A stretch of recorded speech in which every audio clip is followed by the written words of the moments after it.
Hello ಪ್ರಿಯ ವಿದ್ಯಾರ್ಥಿಗಳಿಗೆ ಮತ್ತೊಮ್ಮೆ ಸ್ವಾಗತ. ರೋಮಿಯೋ ಅಂಡ್ ಜೂಲಿಯೆಟ್ನ ಕನ್ನಡ ಅವತರಣಿಕೆಯನ್ನು ಇಲ್ಲಿ ಕೊಟ್ಟಿರ್ತೀನಿ. ಕನ್ನಡದಲ್ಲಿ ಕೇಳಿದರೆ ಆಗುವ ಒಂದು ಸಂತೋಷನೇ ಬೇರೆ, ಒಂದು ತೃಪ್ತಿನೇ ಬೇರೆ ಅನ್ನೋದಕ್ಕೆ ಈ ವಿಡಿಯೋವನ್ನು ಮಾಡಿದ್ದೀನಿ. ನೋಡಿ, ಚೆನ್ನಾಗಿ ಅರ್ಥ ಮಾಡ್ಕೊಳ್ಳಿ. ಮತ್ತು ಉತ್ತರಕ್ಕಾಗಿ ನನ್ನ ಬ್ಲಾಗ್ ಪೋಸ್ಟ್ಗೆ ಹೋಗಿ, ಅಲ್ಲಿ ಉತ್ತರ ಸಿಗುತ್ತೆ. ರೆಡಿಯಾಗಿ. ಈಗ ನಾನು ನಿಮಗೆ ರೋಮಿಯೋ ಆ್ಯಂಡ್ ಜೂಲಿಯೆಟ್ ಇದು ಫಸ್ಟ್ ಯೂನಿಟನ್ನು ತಗೊಳ್ತಾ ಇದ್ದೀನಿ. ಮೊದಲು ಇದರ ಸ್ವಲ್ಪ ಬ್ಯಾಕ್ಗ್ರೌಂಡನ್ನು ಹೇಳಿಬಿಡ್ತೀನಿ. ವೆರೋನಾ ಸಿಟಿಯಲ್ಲಿ ಎರಡು ದೊಡ್ಡ ಫ್ಯಾಮಿಲಿಗಳಿದೆ. ಅವರು ಇಬ್ಬರು ಬದ್ಧ ವೈರಿಗಳು, ರೈವಲ್ಸ್ ಅಂತ ಹೇಳ್ತೀವಿ. One is Capulet and other is ಮಾಂಟ್ಯಾಕ್ಸ್.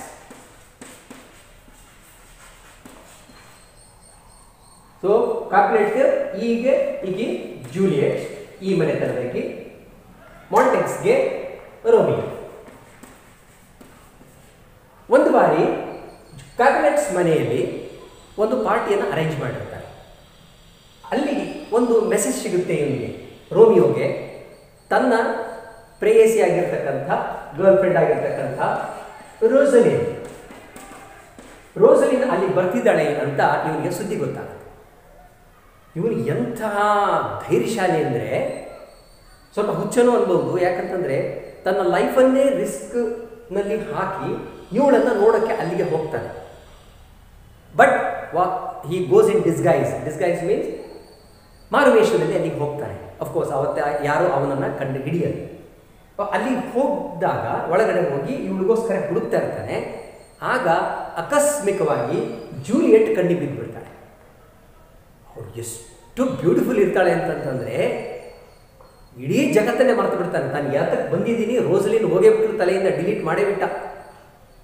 ಸೀದಾ ಬರೀ ಜೂಲಿಯೆಟನ್ನು ನೋಡ್ತಾ ಇದ್ದಾನೆ. ಎಷ್ಟು ಬ್ಯೂಟಿಫುಲ್ ಆಗಿದ್ಲು ಅಂತಂತಂದರೆ ಅವನೊಂಥರ ಗರ ಬಿಡಿದವನಂಗೆ ಆಗ್ಬಿಟ್ಟ, ಮೆಸ್ಮರೈಸ್ಡ್ ಅಂತ. ಯಪ್ಪ, ಆಶ್ಚರ್ಯಚಕಿತ, ಎಷ್ಟು ಬ್ಯೂಟಿಫುಲ್ ವುಮನ್ನ ನಾನು ನೋಡೇ ಇಲ್ಲ ಅಂತ ಹೇಳ್ತಾನೆ ಅವನು. ಅಲ್ಲಿವರೆಗೂ ನನ್ನ ಕಣ್ಣುಗಳೆಲ್ಲ ನನಗೆ ಇಷ್ಟು ದಿವಸ ಮೋಸ ಮಾಡಿಬಿಟ್ಟಿದ್ವು. ಇವಳು ಅತಿ ಸುಂದರಿ ಅಂದ್ಕೊಂಡಿದ್ದೆ, ರೋಸಲಿನ್ ಅತಿ ಸುಂದರಿ ಅಂತ ಅಂದ್ಕೊಂಡಿದ್ದೆ, ಆದರೆ ರಿಯಲಿ ಸುಂದರಿ ಇಲ್ಲಿದ್ದಾಳಲ್ಲಪ್ಪ ಅಂತ ಹೇಳಿ ಅವತ್ತು ಅವನಿಗೆ ಅನಿಸುತ್ತೆ. ಇದು ಬ್ಯಾಕ್ಗ್ರೌಂಡ್. ಅಲ್ಲಿಗೆ ಬಂದಾಗ ಏನೇನು ನಡೀತು ಅಂದರೆ, ಅಲ್ಲಿ ನೋಡಿ, ಕವಿಯ ಮನಸ್ಸೇ ಬೇರೆ, ಸಾಮಾನ್ಯರ ಮನಸ್ಸೇ ಬೇರೆ. ಅಲ್ಲಿ ಬಂದಾಗ ಆಕೆ ತುಂಬ ಬೆಳ್ಳಗೆ ಕಂಡಳು, ಅಷ್ಟೇ, ಫೇರ್ ಅಂತ ಹೇಳ್ತಾರೆ, ಫೇರ್ ಕಾಂಪ್ಲೆಕ್ಷನ್ ಅನ್ನು. ಅಷ್ಟು ಬೆಳ್ಳಗಿದ್ಲಲ್ಲ, ಅದನ್ನು ಹೇಳಬೇಕಾದ್ರೆ ಏನೇನೆಲ್ಲ ಉಪಯೋಗ ಮಾಡಿ, ಎಲ್ಲ ಥರದ ಸಿಮಿಲಿ, ಮೆಟಫರ್ ಎಲ್ಲ ಉಪಯೋಗ ಮಾಡಿ ಏನು ಬ್ಯೂಟಿಫುಲ್ಲಾಗಿ ಪ್ರೆಸೆಂಟ್ ಮಾಡಿದ್ದಾನೆ ಶೇಕ್ಸ್ಪಿಯರ್ ಅಂದರೆ ಬಹಳ ಖುಷಿ ಆಗುತ್ತೆ. ಅಂದರೆ ಕವಿಯ ಮನಸ್ಸು ಹೇಗಿರುತ್ತೆ ಅಂತ ಸೀದಾ ಹೇಳಿಬಿಡಲ್ಲ. ಬೆಳ್ಳಗಿದ್ದು ಅಂತ ಹೇಳಿಬಿಟ್ರೆ ಅಷ್ಟೇ ಆಗುತ್ತೆ, ಅದು ಸಾಮಾನ್ಯರ ಮಾತು. ಆದರೆ ಕವಿಗಳ ಮಾತಲ್ಲ, ಅದು ಶ್ರೇಷ್ಠ ಕವಿಯಾಗಿರ್ತಕ್ಕಂಥ ಮತ್ತು ಶ್ರೇಷ್ಠ ನಾಟಕಗಾರ ಆಗಿರ್ತಕ್ಕಂಥ ಶೇಕ್ಸ್ಪಿಯರ್ ಕೈಯಲ್ಲಿ ಏನೇನಾಗಿದೆ ಅಂತ ಅದನ್ನು ನೋಡುವ.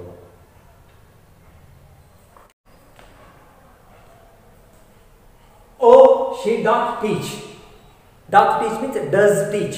Teaches. She teaches the torches to burn bright. Torches ಅಂದರೆ ಈಗ ನಾವು ಉಪಯೋಗ ಮಾಡ್ತೀವಲ್ಲ ಅಂಥವಲ್ಲ, ಪಂಜು ಅಂತ ಹೇಳ್ತಿರೋದು ಕನ್ನಡ. ಇದು ಇಂಥದ್ದನ್ನು ಆಗಿನ ಕಾಲದಲ್ಲಿ ಎಲೆಕ್ಟ್ರಿಸಿಟಿ ಇರಲಾರ್ದಕ್ಕೆ ಗೋಡೆಗಳ ಮೇಲೆ ಅಂಥ ಮಶಾಲ್ಗಳನ್ನು ಹಾಕಿರ್ತಿದ್ರು, ಅದರಿಂದ ಬೆಳಕು ಬರ್ತಾ ಇತ್ತು. They use to lit up the halls like that. ಅದಕ್ಕೆ ಅಲ್ಲಿ ನಿಂತಾಗ ಇವನಿಗೆ ಆಕೆ ಎಷ್ಟು ಫೇರ್ ಆಗಿ ಕಂಡ್ಲು ಅಂತ ಹೇಳಬೇಕು ಅವನಿಗೆ, ಅಷ್ಟೇ. ಸೊ ಒಬ್ಬ ಕವಿಯ ಮನಸ್ಸು ಹೆಂಗೆ ಹೇಳುತ್ತೆ, ಒಬ್ಬ ಬಯಾಲಜಿ ಟೀಚರ್ ಆದರೆ ಏನಂತಾರೆ, ಶಿ ಈಸ್ ಫೇರ್ ಕಾಂಪ್ಲೆಕ್ಷನ್ ಅಂದ್ಬಿಡ್ತಾರೆ ಅಷ್ಟೇ. ಆದರೆ ಕವಿಯ ಮನಸ್ಸೇ ಬೇರೆ, ಅದನ್ನು ಕವಿತ್ವದಲ್ಲಿ ಹೇಳಬೇಕು. ಅಂದರೆ ಅದನ್ನು ಕವಿಯಾಗಿ ಹೇಳಬೇಕು ಅಂತ ಅವಾಗ ಹೆಂಗಾಗತ್ತಂದರೆ, ಆಕೆ ಹೇಗೆ ಕಾಣ್ತಿದ್ದು ಅಂತಂದರೆ, ಆಕೆ ಆ ಉರಿಯುವ ಪಂಜಿಗೆ ನೋಡು, ನನ್ನ ಬ್ರೈಟ್ನೆಸ್ ಹೇಗಿದೆನೋ ಹಾಗೆ ಆಗಲಿಕ್ಕೆ ನೀನು ಪ್ರಯತ್ನ ಮಾಡು ಅಂತ ಕಲಿಸ್ತಾ ಆಗಿತ್ತಂತೆ. ಅಂದರೆ she was brighter than a burning torch, ಅದಕ್ಕಿಂತ ಬ್ರೈಟ್ ಇದ್ದು ಅಂತ ಹೇಳ್ತಾರೆ. It seems to hangs upon the cheek of night. ಅಂದರೆ ಇಲ್ಲಿ ಕತ್ತಲಲ್ಲಿ, ಅತ್ಯಂತ ಕತ್ತಲಲ್ಲಿ ಬೆಳ್ಳಗೆ ಹೊಳೆಯುವ ಒಂದು ಚಂದ್ರನಂತೆ ಅಂತ ಹೇಳ್ಬೋದು. ಹೊಳೆಯುವುದೊಂದು ನಿಂತ್ಕೊಂಡ ಹಾಗೆ ಕಾಣ್ತಾ ಇದೆ. ಅದನ್ನು ಯಾವ ಥರ ಕಾಣುತ್ತೆ ಅಂತ ಒಂದು ಸಿಮಿಲಿ ಮೂಲಕ ಹೇಳ್ತಾರೆ. ಏನಂತ, ಆಸ್ ಅ ರಿಚ್ ಜ್ಯುವೆಲ್, ಅಂದರೆ ಒಂದು ಡೈಮಂಡ್ ಇನ್ ಆನ್ ಇಥಿಯೋಪ್ಸ್ ಇಯರ್. ನೋಡು, ಬೆಳ್ಳಗಿರುವವರು ಬಿಳಿದ ಹಾಕಿದ್ರೆ ಅದು ಎದ್ದು ಕಾಣಲ್ಲ. ಕಪ್ಪಾಗಿರುವವರು ಬೆಳ್ಳನ್ನೇನಾದ್ರು ಹಾಕಿದರೆ ಇನ್ನೂ ಎದ್ದು ಕಾಣುತ್ತೆ. ಅದಕ್ಕೋಸ್ಕರ ಇದನ್ನು ಉಪಯೋಗ ಮಾಡಿದ್ದಾರೆ. ಇಥಿಯೋಪ್ ಅಂತಂದ್ರೆ ಬ್ಲ್ಯಾಕ್ ವುಮನ್, ಆಫ್ರಿಕನ್ ವುಮನ್. ಅದಕ್ಕೆ ಅದನ್ನ ಕಾಂಟ್ರಾಸ್ಟ್ ಅಂತ ಹೇಳ್ತೀವಿ. ಈಗ ಕಾಂಟ್ರಾಸ್ಟಿಂಗ್ ಫೀಚರ್ಸ್ ಅಂತ, ತದ್ವಿರುದ್ಧವಾಗಿರ್ತಕ್ಕಂಥದ್ದನ್ನು ಉಪಯೋಗ ಮಾಡಿ. Beauty too rich for use for earth to dear. Too rich for use ಅಂತ. ಈಗ ಯಾರಾದರೂ ನಿಮಗೊಂದು ಕರ್ಚೀಫನ್ನು ಕೊಟ್ಟಿದ್ದಾರೆ ಅಂತ ಇಟ್ಕೊಳ್ಳೋಣ, ಗಿಫ್ಟ್ ಆಗಿ. ಬಹಳ ಪ್ರೀತಿಸುವವರು ನಿಮಗೆ ಕೊಟ್ಟಿದ್ದಾರೆ. ಕರ್ಚೀಫ್ ಇರೋದು ಉಪಯೋಗ ಮಾಡೋದಕ್ಕೆ, ಮುಖ ಒರೆಸೋದಕ್ಕೆ. ಆದರೆ ನಾವೇನು ಮಾಡ್ತೀವಿ, ಅದು ಸ್ಪೆಷಲ್ ಅನ್ನೋ ಕಾರಣಕ್ಕೆ ಅದರ ಉಪಯೋಗ ಮಾಡದೆ ಹಾಗೆ ಇಡ್ತೀವಿ.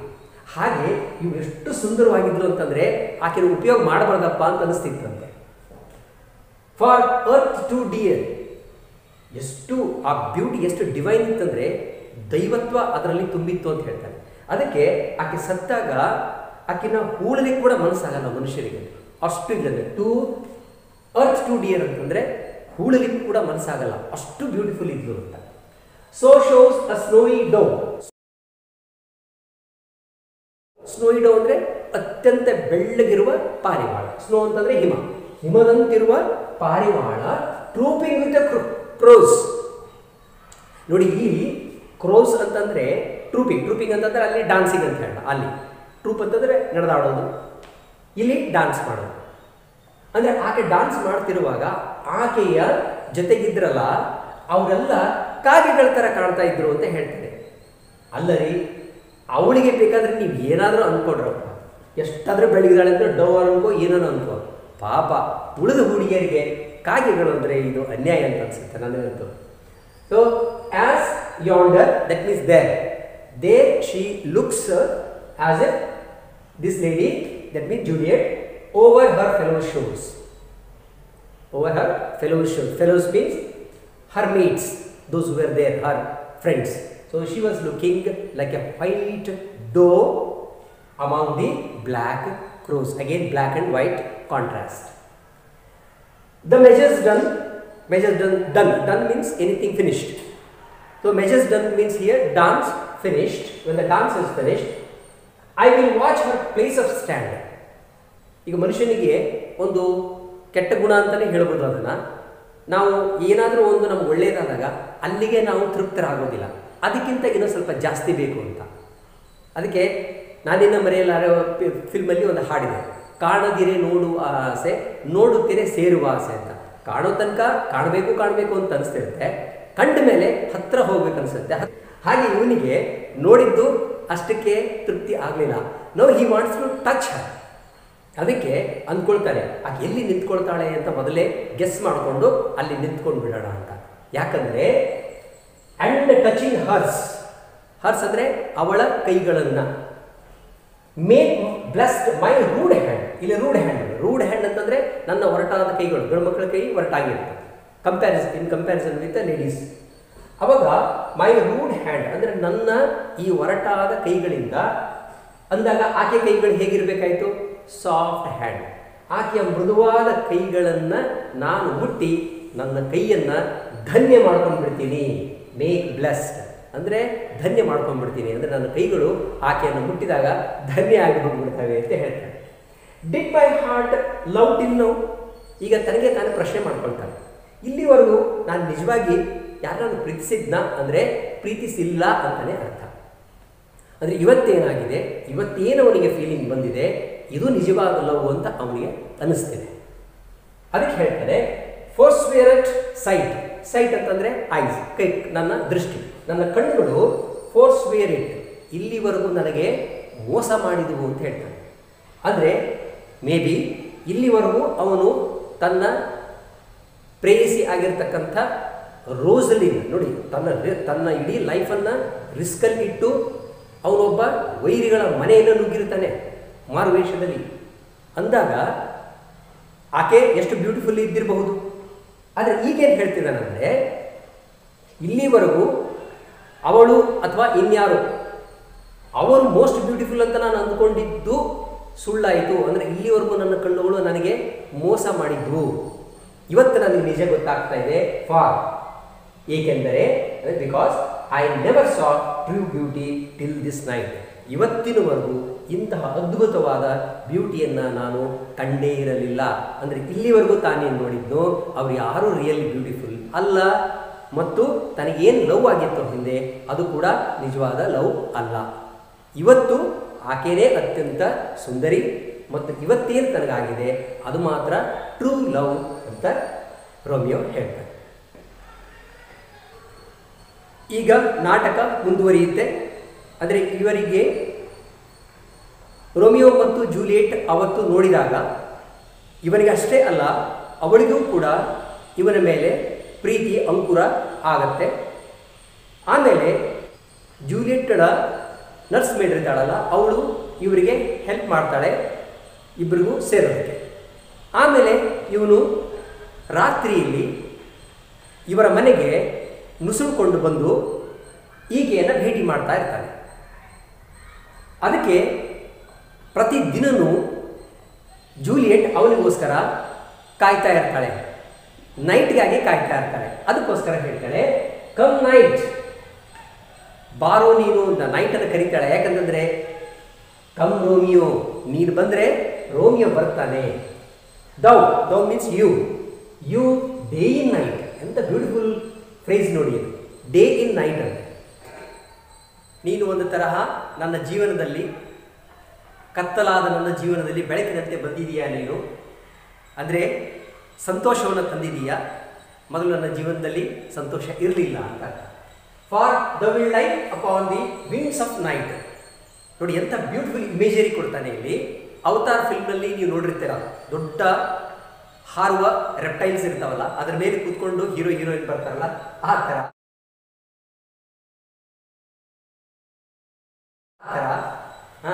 ನೀನು ಬರುವಾಗ ಆ ಥರ ಕೂತ್ಕೊಂಡು ಬರ್ತೀಯಾ. Whiter than new snow on a raven's back. ಮತ್ತು ಇಲ್ಲಿ ಕೂಡ ಆಕೆಗೆ ಅವನು ತುಂಬ ಫೇರ್ ಆಗಿ ಕಾಣ್ತಾನೆ. ಆ ಫೇರ್ ಆಗಿ ಕಂಡಿದ್ದನ್ನು ಈಕೆ ಹಿಂಗೆ ಹೇಳ್ತಾಳೆ ನೋಡಿ. ಅಲ್ಲಿ ಡೋ ಅಂತ ಯೂಸ್ ಮಾಡಿದ್ರು, ಇಲ್ಲಿ ನ್ಯೂ ಸ್ನೋ ಅಂತ ಯೂಸ್ ಮಾಡ್ತಾನೆ. ಹೊಸದಾಗಿ ಆಗ ತಾನೇ ಬಿದ್ದಿರ್ತಕ್ಕಂಥ ಸ್ನೋ ಅಂದರೆ ಹಿಮ. ಆ ಹಿಮ ಅತ್ಯಂತ ಬೆಳ್ಳಗಿರುತ್ತದೆ. ಅದನ್ನು ರೇವನ್, ರೇವನ್ ಅಂದರೆ ಕಪ್ಪು ಕಾಗೆ. ಪೂರ್ತಿ ಇಂಥಲ್ಲಿ ಕೂಡ ಕಪ್ಪೆ ಇರ್ತದೆ ನೋಡಿ, ಅದು ಇದು ಅದರ ಮೇಲೆ ಇಟ್ಟ ಹಾಗೆ ಇತ್ತು ಅಂತ. ಅಂದರೆ ಅಷ್ಟು ಬ್ರೈಟ್ ಆಗಿ ಕಾಣ್ತಾ ಇದ್ದ. ಕಮ್ ಜೆಂಟಲ್ ನೈಟ್ ನೋಡಿ, ಜೆಂಟಲ್ ನೈಟ್ ಅಂತ ಕರೀತಾಳೆ. ಅದಕ್ಕೆ ಎಷ್ಟು ಅದಕ್ಕೆ ಮರ್ಯಾದೆ ಕೊಡ್ತಾಳೆ. ಬಾ ನೀನು, ಕಮ್ ಲವಿಂಗ್, ಪ್ರೀತಿಯ ನೈಟೇ, ರಾತ್ರಿಯೇ, ಪ್ರೀತಿಯ ರಾತ್ರಿಯೇ, ಬೇಗ ಬಾಪ ನೀನು. ಬ್ಲ್ಯಾಕ್ ಬ್ರೌಡ್ ನೈಟ್, ಅದನ್ನು ಬ್ಲ್ಯಾಕ್ ಬ್ರೌಡ್ ನೈಟ್ ಅಂತ ಕರೀತಾರೆ. ಅಂದರೆ ಅದನ್ನು ಎರಡು ಥರ ಇಂಟರ್ಪ್ರಿಟ್ ಮಾಡಬಹುದು. ಅಂದರೆ ಕಪ್ಪು ಕಣ್ಣಿನ ಅಂತ, ಅಂದರೆ ಅದು ಸುಂದರವಾಗಿರ್ತಕ್ಕಂಥದ್ದು ಅಂತ ಅರ್ಥ ಕೊಡುತ್ತೆ. ಕಪ್ಪು ಕಣ್ಣುಗಳಲ್ಲಿ ಸುಂದರವಾಗಿದೆ ಅಂತ ಅರ್ಥ, ಅಥವಾ ಬಹಳ ಸೌಮ್ಯವಾದಂಥ ಕೂಡ ಅರ್ಥ ಕೊಡುತ್ತೆ. Give me my Romeo and when I shall die. ಅದರ ನೈಟ್ಗೆ ಕೇಳ್ತಾಳೆ, ಡಿಮ್ಯಾಂಡ್ ಮಾಡ್ತಾಳೆ, ಗಿವ್ ಮೀ ಮೈ ರೋಮಿಯೋ. ಅದು ಮುಂದೆ ಏನು ಹೇಳ್ತಾಳೆ, and when I shall die, ನಾನು ಸತ್ತಾಗ take him and cut him out in little stars. ಸತ್ತಿದ್ದು ಅವಳು, ಆದರೆ ಕಟ್ ಮಾಡಬೇಕಾಗಿದ್ದು ರೋಮಿಯೋನ್ ಅಂತ ಹೇಳ್ತಾಳೆ. ಎಂಥ ವಿಚಿತ್ರವಾಗಿರ್ತಕ್ಕಂಥದ್ದು. ಅದರಲ್ಲೇ ಬ್ಯೂಟಿ ಇರೋದು. ಅವನ ಪ್ರೀತಿ ಎಷ್ಟು ಆಳವಾಗಿದೆ ಅನ್ನೋದು ಜೂಲಿಯೆಟ್ಗೆ ಗೊತ್ತಿರುತ್ತೆ. ಜೂಲಿಯೆಟ್ಗೆ ಒಂದು ಗ್ಯಾರಂಟಿ ಏನಿರುತ್ತಂದರೆ, ಇವನು ಎಷ್ಟು ಪ್ರೀತಿಸಿದಾನೆ ನನ್ನ, ಅಂದರೆ ಯಾವಾಗ ನನ್ನ ಸಾವಿನ ಸುದ್ದಿ ಇವನಿಗೆ ಕೇಳಿತ್ತು, ಮರುಕ್ಷಣನೇ ಇವನು ಸತ್ತು ಹೋಗ್ತಾನೆ ಅಂತ. ಅದಕ್ಕೆ ತಾನು ಸತ್ತ ಮೇಲೆ ತನ್ನನ್ನು ಹೂಳಿ ಇದ್ರೆ ಪರವಾಗಿಲ್ಲ, ತಾನು ಅಮರವಾಗೋದು ಬೇಕಿಲ್ಲ, ಆದರೆ ತನ್ನ ಪ್ರಿಯತಮ ಮಾತ್ರ ಅಮರವಾಗಿ ಹೋಗಬೇಕು ಅನ್ನುವುದು ಅವಳ ಆಸೆ. ಅದಕ್ಕೆ ಅದರಲ್ಲಿ ಜನರಿಗೆ ಹೇಳ್ತಾಳೆ ಏನಂತ, cut him out in little stars. ಅವನ ಬಾಡಿಯನ್ನು ಕಟ್ ಮಾಡಿ ಆ ಪೀಸ್ ತಗೊಂಡು ಮೇಲ್ಗಡೆ ಚೆಲ್ಲಿಬಿಡಿ. ಆವಾಗ ಏನಾಗುತ್ತೆ, ಅವು ಆಕಾಶದಲ್ಲಿ ಹೋಗಿ ಒಂದೊಂದು ನಕ್ಷತ್ರಗಳಾಗಿ ಹೊಳೆಯುತ್ತೆ ಅಂತ. ಅಂದರೆ ಒಬ್ಬ ಮನುಷ್ಯ ಒಂದು ನಕ್ಷತ್ರ, ಈಗ ನಾವು ಧ್ರುವ ತಾರೆ ಅಂತ ಹೇಳ್ತೇವೆ, ಧ್ರುವ ತಾರೆಯಾಗಿ ಹೋದ ಅಂದರೆ ಅವನು ಅಮರನಾದ. ಇಲ್ಲಿ ಇಮ್ಮಾರ್ಟಲ್ ಅಂತ ಒಂದು ಯೂಸ್ ಮಾಡ್ತೀವಿ ವರ್ಡಲ್ಲಿ. ಇಮ್ಮಾರ್ಟಲ್ ಅಂದರೆ ಅಮರನಾದ. ಅವನನ್ನು ಅಮರನನ್ನಾಗಿ ಮಾಡೋದಕ್ಕೋಸ್ಕರ ಇದನ್ನು ಹೇಳ್ತಾಳೆ. ಅವನ್ನ ಕಟ್ ಮಾಡಿ ಅವನನ್ನು ಪೀಸ್ ಪೀಸ್ ಮಾಡಿ ಚೆಲ್ಲಿಬಿಡಿ, ಆಮೇಲೆ ಅವನು ತಾರೆಯಾಗಿ ಹೊಳಿತಾನೆ ಅಂತ. And he will make the face of heaven so fine. Heaven heaven ಅಂತಂದರೆ ಇಲ್ಲಿ ಆಕಾಶ ಅಂತ. ಆಕಾಶವನ್ನು ತುಂಬ ಅಂದವಾಗಿ ಕಾಣುವ ಹಾಗೆ ಅವನು ಮಾಡ್ತಾನೆ, ಯಾಕಂದರೆ ಅವನು ಹೊಳೆಯುವ ನಕ್ಷತ್ರ ಆಗ್ತಾನೆ ಅಂತ. That all the world will be in love with night. ಆಮೇಲಿಂದ ಇಡೀ ಜಗತ್ತು ಡೇನ ಅಂದರೆ ದಿನವನ್ನು ಮತ್ತು ದಿನದಲ್ಲಿರ್ತಕ್ಕಂಥ ಸೂರ್ಯನನ್ನು ಲೈಕ್ ಮಾಡೋ ಬದಲು ಎಲ್ಲ ಜನ ಆವಾಗ ನೈಟನ್ನು ಲೈಕ್ ಮಾಡಲಿಕ್ಕೆ ಶುರು ಮಾಡ್ತಾರೆ. ಯಾಕಂದರೆ ಆಗ ತನ್ನ ರೋಮಿಯೋ ನಕ್ಷತ್ರ ರೂಪದಲ್ಲಿ ಹೊಳಿತಾ ಇದ್ದಾನೆ ಅಂತ. ಎಂಥ ಇಮ್ಯಾಜಿನೇಷನ್ ಅಂತಂದರೆ ಇದು. ಅದಕ್ಕೆ ಶೇಕ್ಸ್ಪಿಯರ್ ಅಂದರೆ ಶೇಕ್ಸ್ಪಿಯರೇ. ಹೇಗೆ ಯಾವ ರೀತಿಯಲ್ಲಿ ಪೊಯಿಟಿಕ್ ಆಗಿ ಎಂಥ ಒಂದೊಂದು ಅದ್ಭುತವಾದ ಸಿಮಿಲೀಸ್, ಹೋಲಿಕೆಗಳು ಮತ್ತು ಎಂತೆಂಥ ಇಮೇಜರಿ, ಕಣ್ಣಿಗೆ ಚಿತ್ರಣ ಬರುವಂತಹ ಒಂದು ಇಮೇಜರಿಯನ್ನು ಕೊಡ್ತಾರೆ. And pay no worship to the garish sun. ಆಮೇಲೆ ಯಾರು ಸೂರ್ಯಗೆ ಕೇರೆ ಮಾಡೋದಿಲ್ಲ ಅಂತ. ಅಷ್ಟು ಬದಲಾವಣೆ ಜನರಲ್ಲಿ ಆಗುತ್ತೆ. ಯಾಕಂತಂದರೆ ಆಕೆಯ ರೋಮಿಯೋ ಹೊಳಿತಾ ಆಕಾಶವನ್ನು ಅಷ್ಟು ಅಂದವಾಗಿ ಇರೋ ಹಾಗೆ ಮಾಡ್ತಾರೆ. ಕನ್ನಡದಲ್ಲಿ ಕೇಳಿದರೆ ಆಗೋ ತೃಪ್ತಿನೇ ಬೇರೆ ಅಲ್ವಾ? ಅದು ಈಗ ನಿಮಗಾಗಿದೆ ಅಂತ ಅಂದ್ಕೊಳ್ತೀನಿ. ಈಗ ನಿಮಗೆ ಈ ವಿಡಿಯೋ ಚೆನ್ನಾಗಿ ಅನಿಸಿದರೆ ವಿಡಿಯೋನ ಲೈಕ್ ಮಾಡೋ ಈ ಚಿಹ್ನೆಯ ಮೇಲೆ ಟಚ್ ಮಾಡಿ, ಮತ್ತು ಆಗಾಗ ಈ ಬ್ಲಾಗ್ ಪೋಸ್ಟ್ಗೂ ಕೂಡ ಹೋಗಿ ಡಿಸ್ಕ್ರಿಪ್ಷನ್ ಬಾಕ್ಸ್ನಲ್ಲಿ ಇದರ ಲಿಂಕ್ ಕೂಡ ಕೊಟ್ಟಿರ್ತೀನಿ.